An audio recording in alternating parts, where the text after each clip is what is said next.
પૂર્ણ હૃદય જય ભીમ નમો બુદ્ધાય જય ભીમ। આજ રોજ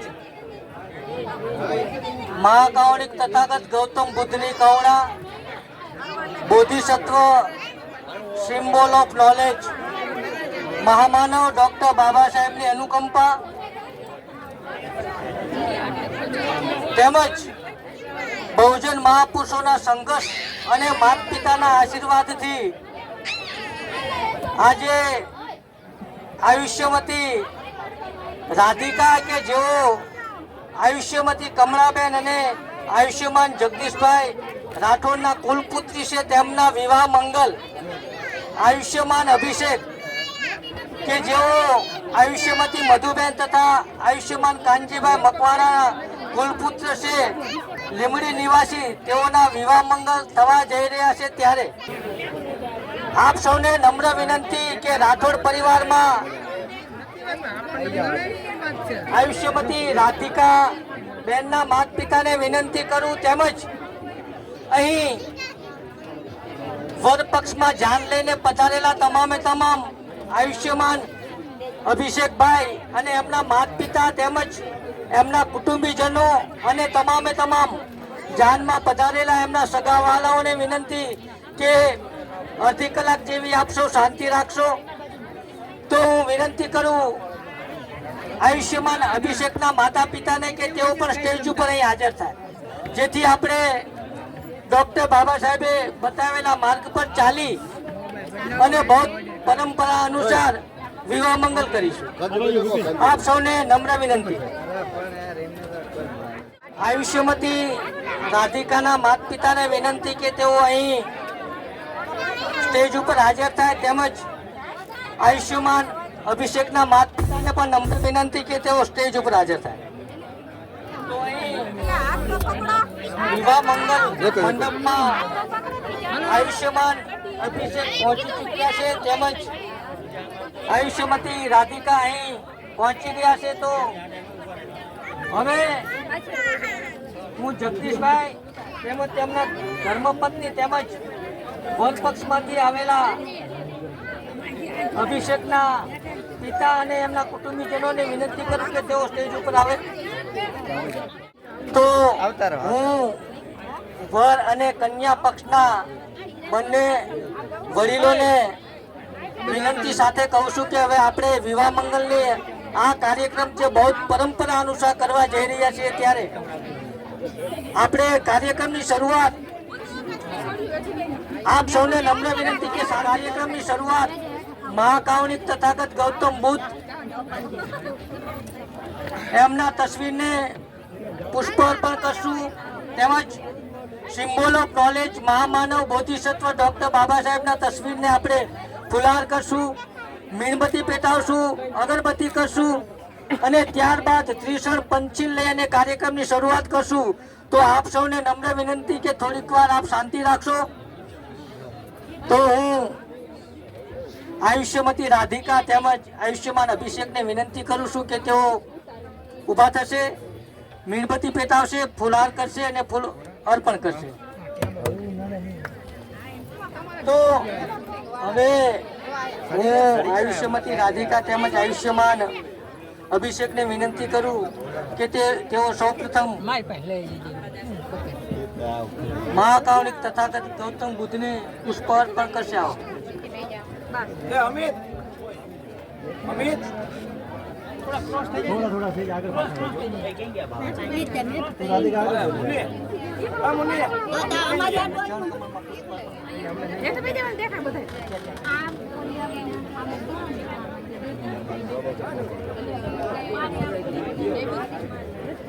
હવે હું આયુષ્યમતી રાધિકા તેમજ આયુષ્યમાન અભિષેકને વિનંતી કહું કે બોધિસત્વ ડોક્ટર બાબા સાહેબના તસવીરને તેઓ ફુલાર કરશે।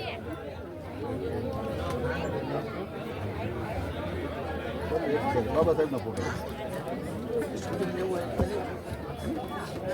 विपिन भाई આપણે આમ હાથ સાથે લઈ રહીએ આ બાજુ આવશે નહીં મેળા બરાબર છે ફરી જાવ અમારી બાજુ ફરી જાવ બેન એ બાજુ ફરી જાવ બે હારને હાથ રાખો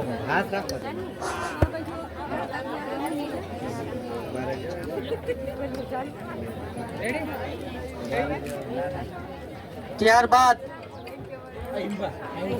આયુષ્યમતી રાધિકા તેમજ આયુષ્યમાન અભિષેકને વિનંતી કે તેઓ મીણબત્તી પેટાવશે.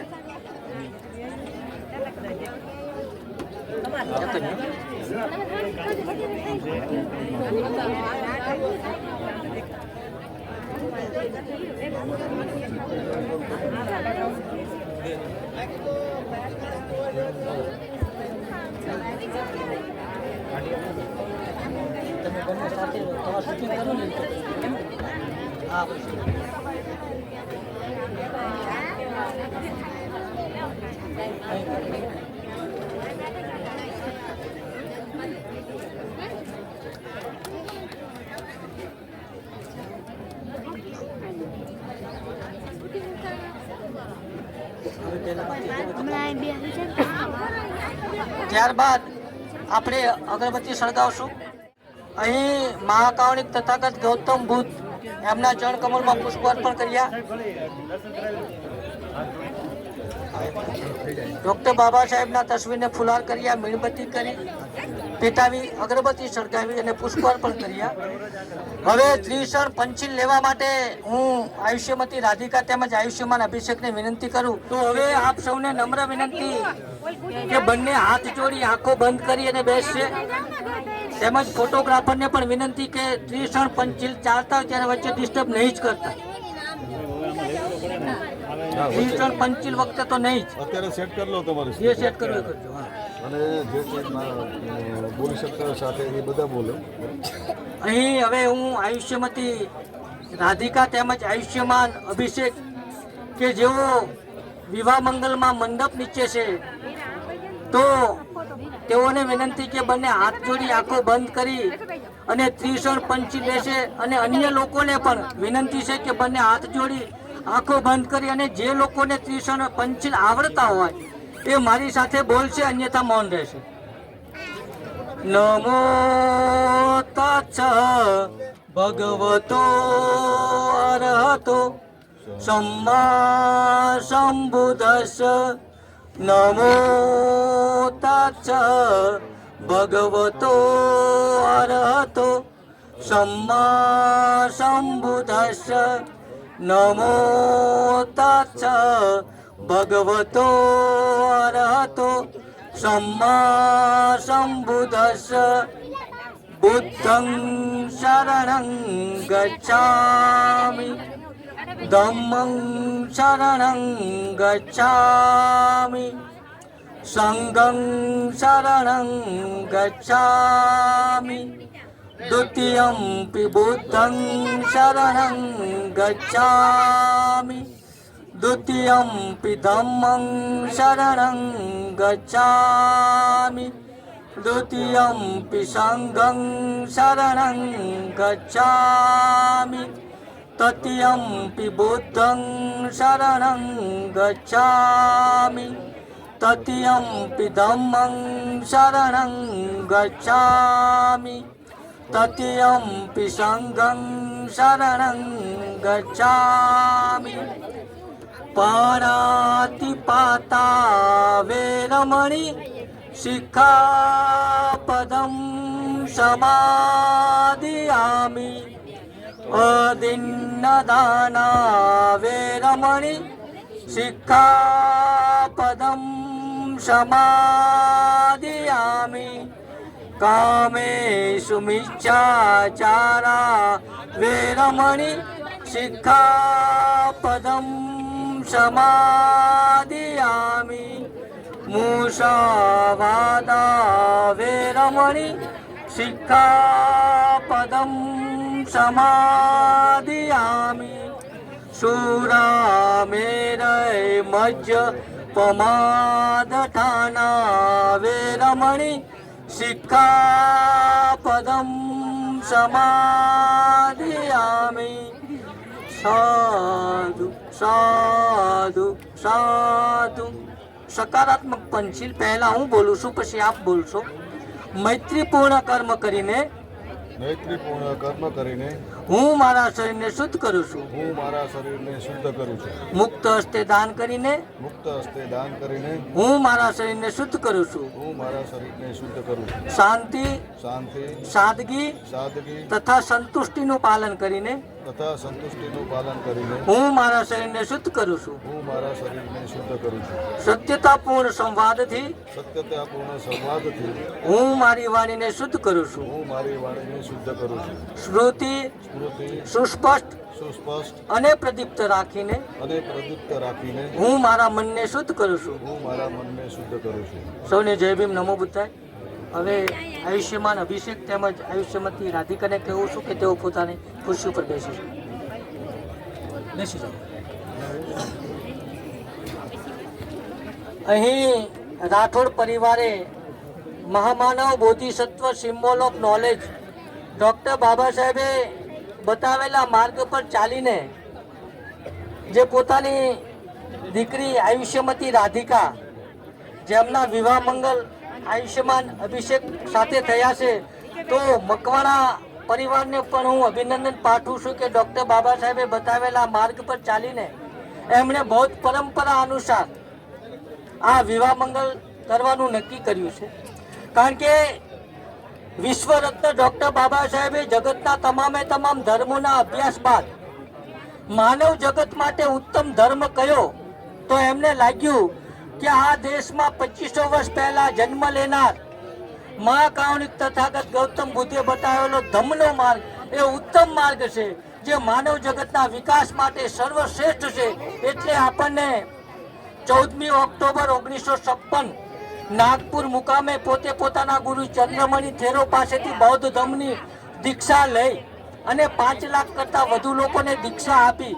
કહી શકાય કે જગતની જેટલી પણ ક્રાંતિઓ છે એ તમામે તમામ ક્રાંતિઓમાંની શ્રેષ્ઠ ક્રાંતિ ડૉક્ટર બાબા સાહેબે કરેલી ધર્મ પરિવર્તનની ક્રાંતિ છે. કારણ કે ક્રાંતિમાં લોહીની નદીઓ વહે છે, પરંતુ મહામાનવ ડૉક્ટર બાબા સાહેબે એક પણ ટીપું લોહીનું વહેવડાવ્યા વગર આ દેશમાં હજારો વર્ષોથી શોષિતો, પીડિતો, વંચિતો, શૂદ્રો અને અતિશૂદ્રો તેમજ મહિલાઓ જેઓ પશુ કરતાં પણ બદતર જીવન જીવતા હતા, ગુલામ હતા, એમણે માનવ તરીકેનું સન્માન 14મી ઓક્ટોબર 1956ના રોજ આપેલું. અને કહી શકાય કે જો સૌથી મોટામાં મોટો કોઈ દિવસ આપણા માટે હોય તો એ ડૉક્ટર બાબા સાહેબે ધમ્મ ક્રાંતિ કરી એ 14મી ઓક્ટોબર છે. એ દિવસે સમ્રાટ અશોકે પણ બૌદ્ધ ધર્મની દીક્ષા લીધેલી. તેમજ એ પછી એમણે આપણને જગતનું શ્રેષ્ઠ બંધારણ ભેટ આપ્યું. અને એ માત્ર સંવૈધાનિક કાનૂની દસ્તાવેજ નથી, પરંતુ કહી શકાય કે સંપૂર્ણ ક્રાંતિનું પ્રતીક છે. તો અહીં હવે આપણે તથાગત ગૌતમ બુદ્ધના આ ધર્મ અનુસાર ડૉક્ટર બાબા સાહેબે 1952 અને 1956 એમ 2 વખત એક બૌદ્ધ પૂજા પાઠ અને બૌદ્ધ સંસ્કાર પાઠ એ પુસ્તકો લખી અને કઈ રીતે બૌદ્ધ પરંપરા અનુસાર બૌદ્ધ વિધિ વિધાનો કરવા એનું માર્ગદર્શન આપતા આપણને પુસ્તકો આપેલા હતા. તો એ અનુસાર આપણે હવે અહીં આડત્રીસ મંગલોનું હું પઠન કરું છું, આપ સૌ શાંતિથી સાંભળજો. કારણ કે અન્ય ધર્મોમાં મંગલ બાબતોમાં સ્પષ્ટતા કરેલી નથી, પરંતુ અહીં હું 38 મંગલો આપની સમક્ષ વાંચી સંભળાવું.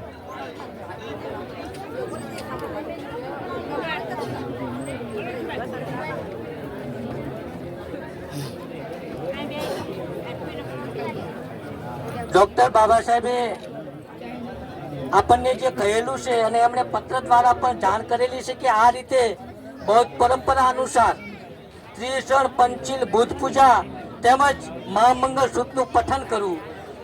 તો એવું મેં સાંભળ્યું છે કે એક સમયે ભગવાન સાવસ્તી નગરીના જેતવનમાં અનાથ પિંડક દ્વારા બનાવાયેલા સંઘારામમાં વિહાર કરી રહ્યા હતા. તે વખતે રાત મોટે ભાગે વીતી ગઈ હતી. ત્યારે કોઈ દિવ્ય ક્રાંતિવાળા દેવ પુરુષે સમગ્ર જેતવનને પોતાના દિવ્ય પ્રકાશથી આલોકિત કરતો જ્યાં તથાગત ગૌતમ બુદ્ધ હતા ત્યાં એમની પાસે આવી એક બાજુ ઊભા રહેલા તે દેવ પુરુષે તથાગતને આ પ્રમાણે ગાથામાં કહ્યું કે કલ્યાણની ઈચ્છા કરતા અનેક દેવો અને મનુષ્યોએ મંગલ બાબતો પર ચિંતન કર્યું છે, તો એ તથાગત એમાં ઉત્તમ મંગલ કયું તે અમને કહો. ત્યારે તથાગત ગૌતમ બુદ્ધ કહે છે કે મંગલ કોને કહેવાય એનો જવાબ આપે છે. તો કહે છે કે કલ્યાણની ઈચ્છા કરતા અનેક દેવો અને મનુષ્યએ મંગલ બાબતો પર ચિંતન કર્યું છે, તો એમાં ઉત્તમ મંગલ કયું? તો મૂર્ખોના સહવાસથી દૂર રહેવું, શુગ્નજનોની સંગત કરવી અને પૂજ્યજનોની પૂજા કરવી, આ ઉત્તમ મંગલ છે. કે મૂર્ખોના સહવાસથી દૂર રહેવું, શુગ્નજન એટલે કે ગુણીજન, દાયા માણસ, કોઈ આદર્શ વ્યક્તિ કહે એ પ્રમાણે એમની સંગતિ કરવી જોઈએ અને પૂજ્યજનોની પૂજા. અહીં પૂજાનો મતલબ એમના ગુણોને ગ્રહણ કરવું એવું થાય છે.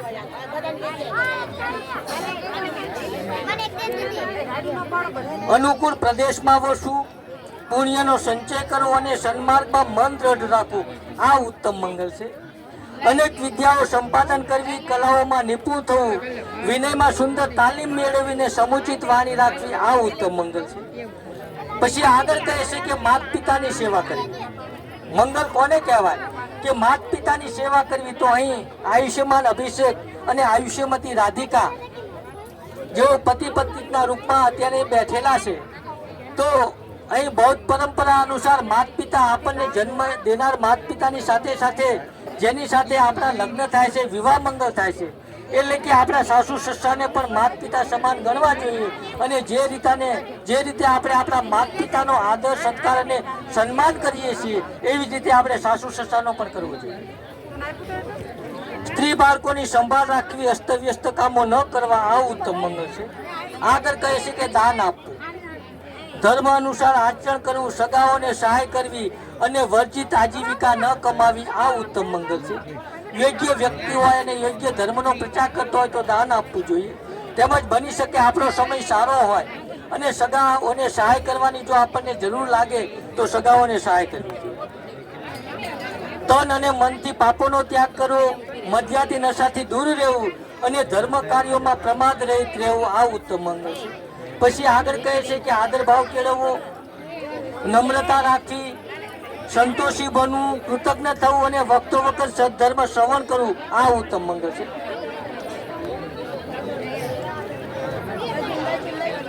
પછી આગળ કહે છે કે ક્ષમાશીલ બનવું, મૈત્રીપૂર્ણ વચન બોલવા, શ્રમણોના દર્શન કરવા અને સમયાંતરે ધર્મ ચર્ચા કરવી, આ ઉત્તમ મંગળ છે.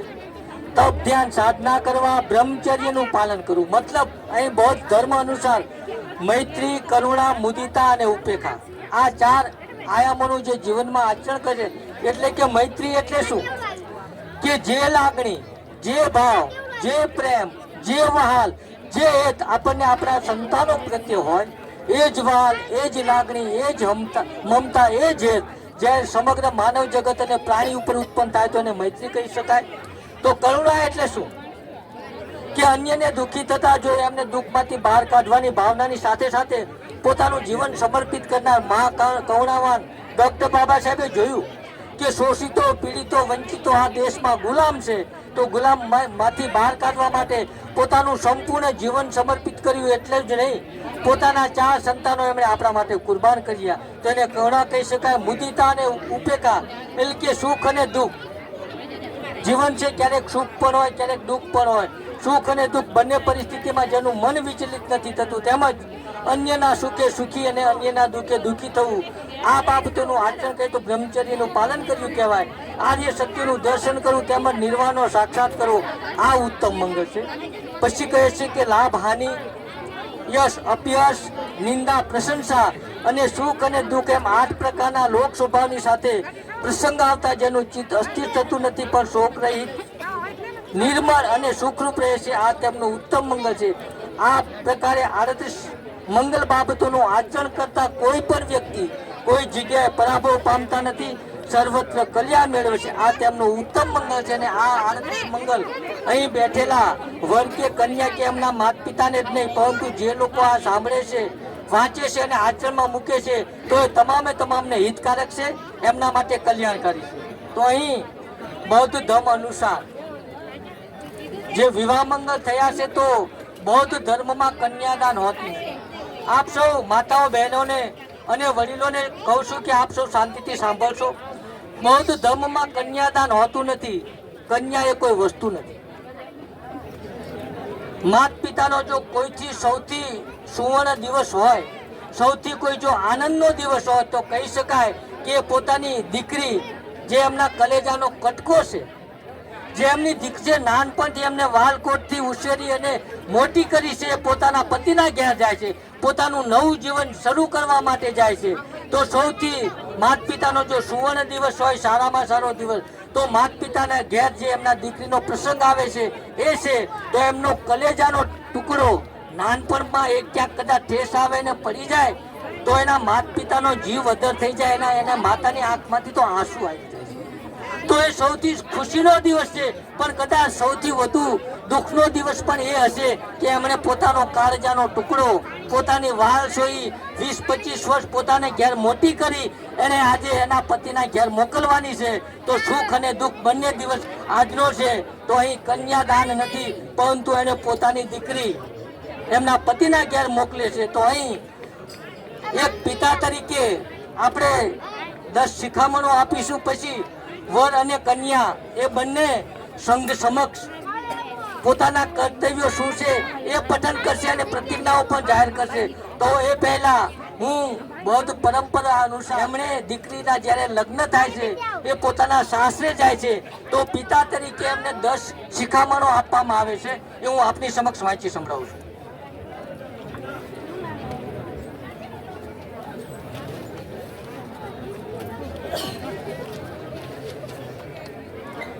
એક પિતા પોતાની વાલસોઈ દીકરીને જે પોતાના નવું જીવન શરૂ કરવા માટે પોતાના પતિના ઘેર જાય છે, સાસરે જાય છે, ત્યારે પિતા આ પ્રમાણે એમને શિખામણ આપે છે. આપ સૌ શાંતિથી સાંભળશો કે ઘરની આગ બહાર ન લઈ જવી. આયુષ્યમતી રાધિકાબેન, આપ શાંતિથી સાંભળશો. ઘરની આગ બહાર ન લઈ જવી. બની શકે તમારું જીવન ખૂબ જ સુખમય અને આનંદમય જીવે પણ જીવન છે. ક્યારેક કોઈ એવી ચણભણ ઘરમાં કદાચ થાય તો એ બહાર કોઈને કહેવી નહીં, મતલબ ઘરની આગ બહાર ન લઈ જવી. પછી બીજી છે કે બહારની આગ ઘરમાં ન લાવવી. બની શકે આડોશ પાડોશમાં કે કુટુંબમાં ક્યાંક એવી બાબતો હોય જેના કારણે આપણા ઘરમાં કંકાસ થાય, તો બહારની વાત ઘરમાં ન લાવવી. પછી આગળ કહે છે કે આપે તેને આપવું. બની શકે ડૉક્ટર બાબા સાહેબની અનુકંપાથી, એમના સંઘર્ષથી તમારું જીવન ખૂબ જ સુખમય બને, તમે ધનાઢ્ય બનો. તો કોઈ વ્યક્તિને તમે મદદ કરો તો આપે તેને આપવું. તમે કોઈને મદદ કરીને પાછું આપે ને, તો જે પાછું આપી એને જ આપજો. પછી આગળ કહે કે ન આપે તેને ન આપો. બની શકે તમે કોઈને મદદ કરી હોય અને પાછા ન આપે તેમને આપવાનું નહીં. આ તમારે સમજવાની બાબત છે. પછી આગળ કહે છે કે સગા સ્નેહોને ન આપે તો પણ આપો. બુદ્ધ થોડીક છૂટછાટ લે છે તમારા જીવનમાં કે તમારા સગા વાલાઓને તમે સહાય કરી હોય અને એમની ઈચ્છા હોય કે તમને પરત આપવી છે, પણ પરિસ્થિતિનું એવું નિર્માણ થયું હોય તો એ ન આપે તો પણ 3 વખત તમને આપવાની તથાગત ગૌતમ બુદ્ધ સલાહ આપે છે, શિખામણ આપે છે, દેશના કરે છે. પછી કહે સુખેથી જમવું. એટલે કે તમે હવે ઘરના વડીલ તરીકે છો. મહિલા કહી શકાય કે ઘરના તમામ સભ્યો જમી લે એ આપણે જોઈ લેવાનું છે. બધા જમી લીધા પછી તમારે જમવાનું છે, જેનાથી કુટુંબનું સૌહાર્દપૂર્ણ વાતાવરણ ઊભું રહે. સુખેથી જમવું, સુખેથી બેસવું. મતલબ કે તમારે બેસવાનું હોય તો ઘરના સઘળા કાર્યો આટોપીને બેસવાનું, જેથી તમારા સાસુ સસરા કે તમારી નણંદ કોઈ તમને કહે નહીં કે તમે કામ પતાવ્યા વગર બેસી ગયા છો. તો આ તમારે પિતા તરીકે બૌદ્ધ ધર્મ અનુસાર શિખામણ આપે છે. પછી સુખેથી શું, કારણ કે ઘરનો મોહ તો કહી શકાય કે માતા કે મહિલા જ હોય છે.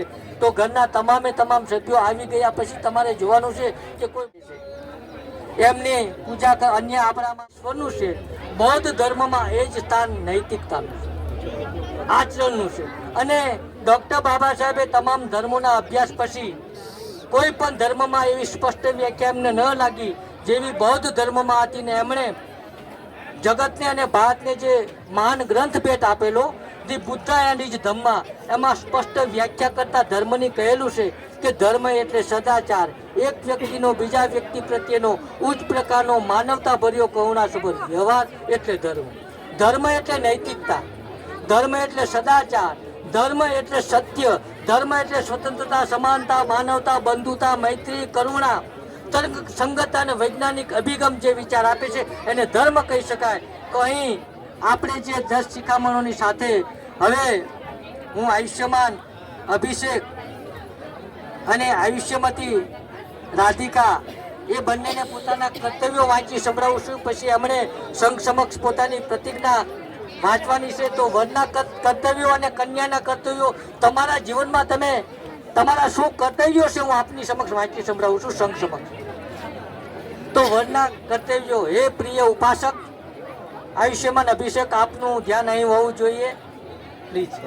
હા, તમારા કર્તવ્યો છે તમે શાંતિથી સાંભળશો. હે પ્રિય ઉપાસક અભિષેક, તમે સાવધાન થઈને સાંભળો. ભગવાન બુદ્ધે પત્ની માટે પતિએ આચરણ કરવાના 5 કર્તવ્યો જણાવ્યા છે. સમ્માના નાય એટલે કે તમારે તમારી પત્નીનું સન્માન કરવું જોઈએ. તથાગત ગૌતમ બુદ્ધ કહે છે. પછી બીજું છે કે તમારે તમારી પત્નીનું અપમાન કરવું જોઈએ નહીં. પછી કહે છે કે તમારે અનૈતિક કામ કરવા જોઈએ નહીં. ચોથું, તમારે ધન સંપત્તિ 65% તમારી પત્નીને સંતુષ્ટ રાખવી જોઈએ. તેમજ પાંચમું, તમારે તમારી પત્નીને અલંકાર, ખોરાકી, પોશાકી ઇત્યાદિથી પ્રસન્ન રાખવા જોઈએ. આ 5 કર્તવ્યો તમારા છે. અને એ પછી તમારે પ્રતિજ્ઞા સંઘ સમક્ષ વાંચી સંભળાવવાની છે. હું આપની સમક્ષ થોડી વાર પછી આ પત્રક આપું છું. ત્યારબાદ આયુષ્યમતી રાધિકા, તમને હું કન્યાના કર્તવ્યો સમજાવું છું, આપ સૌ સાંભળજો. એ આયુષ્યમતી રાધિકા, સૌભાગ્યવતી ઉપાસિકા, તમે સાવધાન થઈને સાંભળો. ભગવાન બુદ્ધે પતિ માટે પત્નીને આચરણ કરવાના 5 કર્તવ્યો જણાવ્યા છે. તમારે તમારા ઘરના સઘળા કાર્યો સારી રીતે કરવા જોઈએ. આ તમારા માટે છે. તમારે તમારા પરિવાર, પરિજન અને નોકર ચાકરને પ્રસન્ન તથા નિયંત્રણમાં રાખવા જોઈએ. તમારે અનૈતિકતાથી દૂર રહીને તમારા પતિના વિશ્વાસપાત્ર બનવું જોઈએ. ચોથું, તમારે તમારા પતિએ ઉપાર્જિત કરેલ ધન સંપત્તિનું રક્ષણ કરવું જોઈએ. અને પાંચમું, તમારે ઘરના સઘળા કાર્યોમાં દક્ષ રહેવું જોઈએ તથા આળસ કરવી જોઈએ નહીં. આ રીતે તમારા પણ 5 કર્તવ્યો છે જે તથાગત ગૌતમ બુદ્ધે તમને વર અને કન્યાને દેશના રૂપે આપેલા છે. તો હવે હું આપને તમારી પ્રતિજ્ઞા જે સમક્ષ વાંચી સંભળાવવાની છે એ હું પત્ર તમે પહેલાં વાંચો. તમને કન્યાની પ્રતિજ્ઞા. તો અહીં હવે વર કન્યાની ફરજ થાય છે કે તેઓ ઊભા થશે. સૌપ્રથમ હું વિનંતી કરું આયુષ્યમાન અભિષેકને કે તેઓ અહીં આવે. હું અભિષેક, તે શ્રી આયુષ્યમાન મધુબેન અને કાનજીભાઈ મકવાણા, રહેવાસી લીંબડી, ઉપસ્થિત ઉપાસિકાઓના સંઘ સમક્ષ ગંભીરતાપૂર્વક પ્રતિજ્ઞા કરું છું કે નમો શ્રી રાધિકા, તે શ્રી આયુષ્યમાન કમળાબેન અને જગદીશભાઈ રાઠોડ, રહેવાસી દીક્ષર, સાથે આજથી લગ્ન સંબંધથી જોડાઈને હું તમારું સન્માન કરીશ, તમારું અપમાન કરીશ નહીં, અનૈતિક કાર્યો કરીશ નહીં, અને ધન સંપત્તિ 80% સંતુષ્ટ રાખીશ, તમારી ખોરાકી, પોશાકી, અલંકારીથી પૂરા પાડીશ અને ધર્માનુસાર આચરણ કરીશ. ખૂબ ખૂબ સાધુવાદ.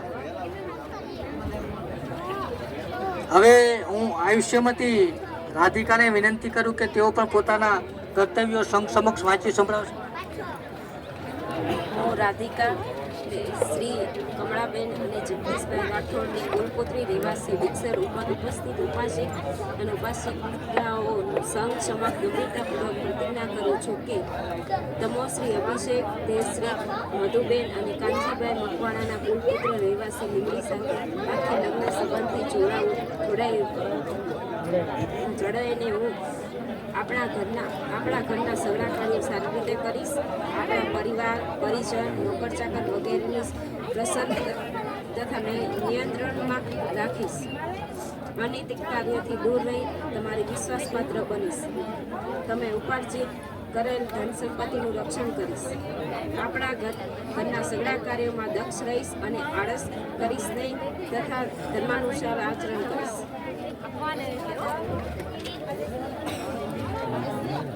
ખૂબ ખૂબ સાધુવાદ. તો અહીં હવે વરકન્યા પક્ષના બંને કુટુંબીજનોને કહું કે તેમના માતા પિતાને પણ હું એક જેવી રીતે સંઘ સમક્ષ વરકન્યાએ પ્રતિજ્ઞા લીધી તો પણ તમારે કહેવું જોઈશે કે હું જેમ બોલું તમે પાછળ બોલશો. વરકન્યાના માતા પિતા, અમે વરકન્યાના માતા પિતા આયુષ્યમતી રાધિકા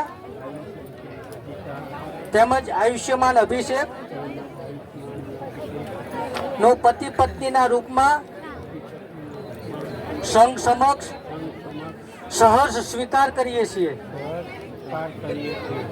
હવે બંને કુટુંબીજનો એકબીજા પહેલા હું વિનંતી કરું કે આયુષ્યમાન અભિષેક તેઓ રાધિકાને પુષ્પમાળા પહેરાવશે અને ત્યાર પહેલા હું જે રીતે બોલું એ રીતે તમે બોલશો બંને પાછળ કે ત્રિરત્નાની પાવન સ્મૃતિ સાથે ઉપસ્થિત સમાજને સાક્ષી માનીને તમારે તમારું નામ બોલવાનું, તમારે તમારી નામ. ઉપસ્થિત સમાજને સાક્ષી માનીને હું બરોબર એક જ મિનિટ સોરી પતિ પત્નીના રૂપમાં એકબીજાનો સ્વીકાર કરીએ છીએ. હવે હું વરના કર્તવ્યોમાં જે હું ફૂલમાળા આરોપે ને ત્યારે હું બોલું તમે બોલજો અથવા તો તમે માઇકમાં બોલી જશો.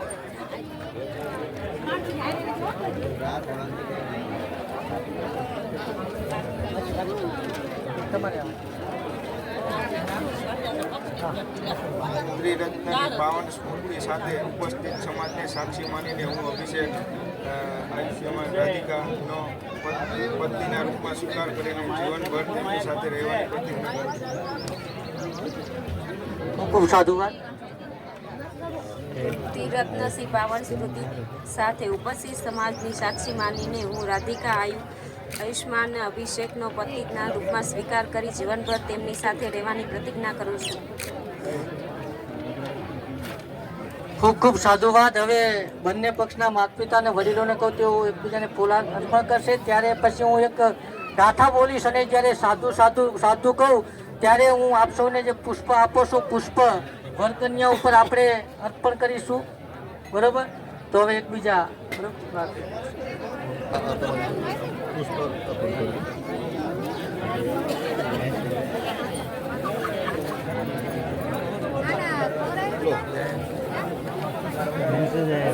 છેલ્લે સાધુ બોલે ને વિધિ કરતા પછી તમે પુષ્પ અર્પણ કરજો બધા.